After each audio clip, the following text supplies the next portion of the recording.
কয়েকদিন আগে একজন মুক্তি পেয়েছে, ফারাবি নামে, আমার সাথে ছিল জেলখানায়। ইসলামের পক্ষে লিখত, বিশ্বনবীকে কেউ গালি গালাজ করলে তাদের বিপক্ষে লিখত।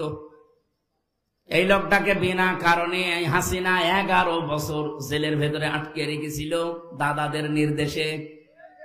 এই লোকটা এখন মুক্ত বাতাসে এসেছে। আল্লাহ যেন তাকে কবুল করেন নবীর প্রেমে, দিনের জন্য, বলেন আমিন। এরকম বহু মানুষ বিনা কারণে 1,10,000-এর উপরে সময় আমরা জেলখানা ছিলাম সারা বাংলাদেশে। যারা বিনা কারণে এভাবে আছে তাদেরকে মুক্ত করার জন্য যারা চেষ্টা চালাবে।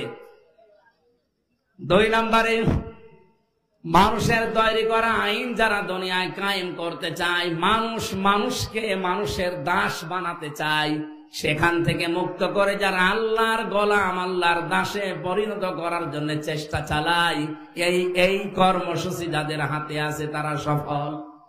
বাংলাদেশে শুধু আমার দৃষ্টিতে দেখেছি যারা ইসলাম নিয়ে রাজনীতি করে তারাই শুধু এইটা চাচ্ছে যে আমরা মানুষকে আল্লাহর গোলাম বানাতে চাই। যারা মানুষকে মানুষের গোলাম বানাতে চায়, মানুষের দাস বানাতে চায়, তারা জীবনও সফল হতে পারবেন না। চর্মচকে হবে, হয়তো মনে হবে যে আমি সফল হচ্ছে। কোরআন বলছে না, যারা মানুষকে মানুষের দাসত্ব থেকে মুক্ত করতে চায়, চেষ্টা করে, তারা সফল হবে। এই হিসাবে তালিকা করলে আমি এখন দেখতে পাচ্ছি, আমি একেবারে সরাসরি বলছি, বাংলাদেশ জামাত ইসলামী এইটা চাই। হাদিস পড়ছিলাম আজকে আসার সময়, হযরত ইবনে ওমর থেকে বর্ণিত, ফাত্তাবিউস সিরাতাল আযম ইলা আখিরিল হাদিস, রাহু তিরমিজি। ইবনে ওমর রাদিয়াল্লাহু তাআলা আনহু বলেন, যাদের দ্বারা তাড়াতাড়ি ইসলাম প্রতিষ্ঠা করা তোমার এলাকায় সম্ভব হয়, তুমি খুব দ্রুত তাদেরকে সমর্থন জানাও, ইত্তেবা করো, অনুসরণ করো। বাংলাদেশের 73টা দলের ভেতরে আপনি বলেন তো, এই মুহূর্তে দেশ ছেড়ে দিলে ইউনিয়ন থেকে সংসদ পর্যন্ত, আন্তর্জাতিক মহল পর্যন্ত চালাতে পারে এই দেশে যত দল আছে, আমার দৃষ্টিতে আমি দেখেছি জামাত ইসলামী। আপনার কাছে যাই মনে হোক, এটা আমি পেয়েছি। ইউনিয়ন থেকে আন্তর্জাতিক মহল পর্যন্ত প্রত্যেকটা জায়গা, হ্যাঁ অন্যান্য দলও পারবে, কিন্তু এরা আমি নিজে মিশে দেখলাম যে পারছে এবং পারার কথা।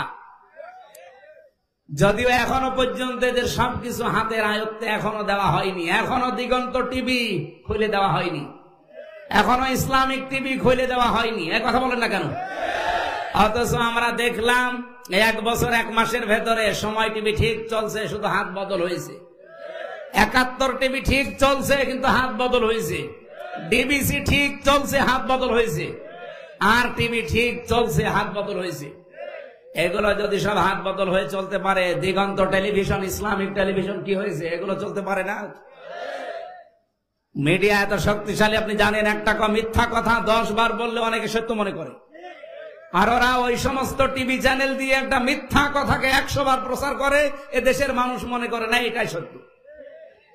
আমরা জোর দাবি জানাচ্ছি, যারা দায়িত্বে আছেন, আমরা দিগন্ত এবং ইসলামিক টিভি খুব তাড়াতাড়ি সম্প্রসারণ চাই। হ্যাঁ, এটা চান না? ওয়া'ইদ্দু লাহুম মাসতাতা'তুম মিন কুওয়াতি ওয়া মির রিবাতিল খায়ল। হে নবী, এই পৃথিবীতে ইসলাম ধ্বংস করার জন্য ওরা যেটা কাজে লাগায়, ওটা উল্টিয়ে ইসলামের পক্ষে কাজে লাগাবে। আজ পৃথিবীতে সবচাইতে বেশি ইসলামের বিপক্ষে কাজ করছে এই মিডিয়া। এই কথা বলেন না কেন? আপনি দেখছেন না, একটা মিথ্যা কথাকে 10 বার প্রচার করে, মানুষ মনে করে না এ সত্য হলেও হতে পারে। আমাকে 3 বছর আটকিয়ে রাখার পেছনে এই মিডিয়ার কারসাজি ছিল। ওরা উল্টা পাল্টা করে কাটছাট করে 1.5 ঘন্টা 2 ঘন্টার আলোচনা 2-3 মিনিট 1.5 মিনিট ছেড়ে দেয়। আগের কথা নেই, পরের কথা নেই, আমার রিমান্ডে শুধু ওইটাই শুনিয়েছি। এখানে পেশাব করিবেন, না করিলে 50 টাকা জরিমানা। কমা দেওয়ার কথা, আর ওরা দেয় কোথায়? এই জন্য মিডিয়ায় যারা কাজ করছেন তাদের আরো অ্যাক্টিভ হওয়া লাগবে, কারণ এটা ইবাদত। আপনাকে এই ক্যামেরা ভিডিও আপনাকে জাহান্নামে নিয়ে যাবে, এইটাই আপনাকে জান্নাতে নিয়ে যাবে যদি আপনি ওই মানের কাজ করেন। কথা বলেন। নুন আল কলামি ওয়া মা ইয়াসতুরুন। আল্লাহ বলেন কলমের কসম, এটা একটা কলম। এটা কলম না? কলম দিয়ে লেখকরা যা লেখে, ওই লিখিত জিনিসের আল্লাহ কসম দিয়েছেন। সুতরাং উল্টা পাল্টা লিখে যাবেন মানুষের বিরুদ্ধে। সাত গায়ে জারিয়া যেমন আছে, গোনায় জারিয়াও আছে। অনেকে খালি সাত গায়ে জারিয়া শুনে পেয়ে আনন্দে থাকে, সাত গায়ে জারিয়া। আরে ভাই, গোনায় জারিয়া আছে, ওইটা আপনার কোন বাবা নেবে? এ বাংলাদেশে বহু মানুষ সাত গায়ে জারিয়া না করে আজ অনেকে গোনায় জারিয়া করে যাচ্ছে। এমন এমন কথা লিখে যায় একটা মানুষের, একটা দলের বিপক্ষে, যেই কাজ যেই কথা ওই লোকটা ওই দলের ভেতরে নেই। আন্দাজে আপনি এগুলো ছড়িয়ে যদি কালার করার চেষ্টা করেন, আপনি হয়তো মরে যাবেন আর 50 বছর পর, কিন্তু আপনার এই মিথ্যা লিখিত বই, মিথ্যা লিখিত পত্রিকা একই মরে যাবে। যতদিন থাকবে টিকে, আপনার কবরে ফ্ল্যাক্সি লোড হয়ে এগুলো সব এই গোনাগুলো যেতে থাকবে। আপনি হয়তো মারা যাওয়ার সময় 50 মন গোনা নিয়ে মরে গিয়েছিলেন, কিয়ামতে যখন উঠবেন আপনার আমল নামায় দেখবেন 50,000 মন গোনা জমা হয়ে আছে। এরকম পাগল দেশে নেই? ফজু পাগল একটা আছে আন্দাজে। আমার মনে হয় ওরে বাইরে রাখলে দেশের ক্ষতি হবে, ওরে আমার পাবনায় পাঠানো দরকার। যারা আছেন কিশোরগঞ্জে ধৈর্য বেঁধে ওরে পাবনায় পাঠান, আমরা দরকার হয় কুকুর মারা ইঞ্জেকশন দিয়ে দিই, পড়ে থাক।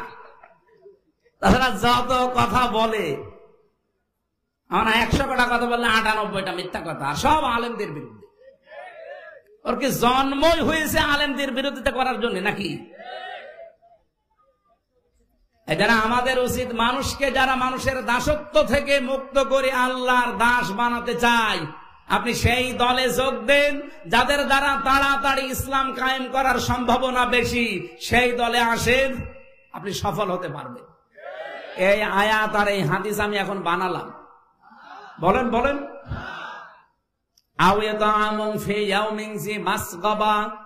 যারা এতিম মিসকিন অসহায়, যারা এগিয়ে যায়, আজ 1 বছর 1 মাস এই দেশটা দ্বিতীয়বারের মতো আমরা যারা স্বাধীনতা বলছি, বলেন তো 1 বছর 1 মাসের ভেতরে সবচাইতে বেশি মানবতার কাছে এগিয়ে গেছে কোন দল?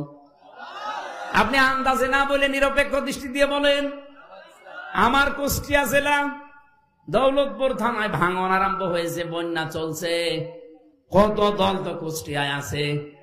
শুধুমাত্র দেখলাম এই 3 দিনে বাংলাদেশ জামাত ইসলামী, যদিও তারা মুসলিম, যদিও তারা নিজেরাই অসহায়, 15-16 বছর তারা নিজেরাই অসহায়, এরপরও কয়েক ট্রাক মাল নিয়ে অলরেডি তারা বিতরণ করেছে। এলাকার মানুষ এখন খুশি। আমরা যদি ভালো কাজে এভাবে প্রতিযোগিতা করতে পারতাম, আর যত দল কুষ্টিয়াতে আছে প্রত্যেকেই যদি এই ট্রাক ট্রাক মাল নিয়ে গিয়েছে, তো কুষ্টিয়ার মতো যত জেলায় বন্যা হচ্ছে সবগুলো উত্তরণ করা সম্ভব হতো। এই কাছে নেই। আমি জামাত ইসলামীতে এসেছি জেলখানা থেকে আসার পর। এর আগে আমি অ্যাক্টিভ ছিলাম না, শিবিরে, জামাতে, কোনো দলে না। ওই যে অভিখা ওয়াজ করে খেতাম।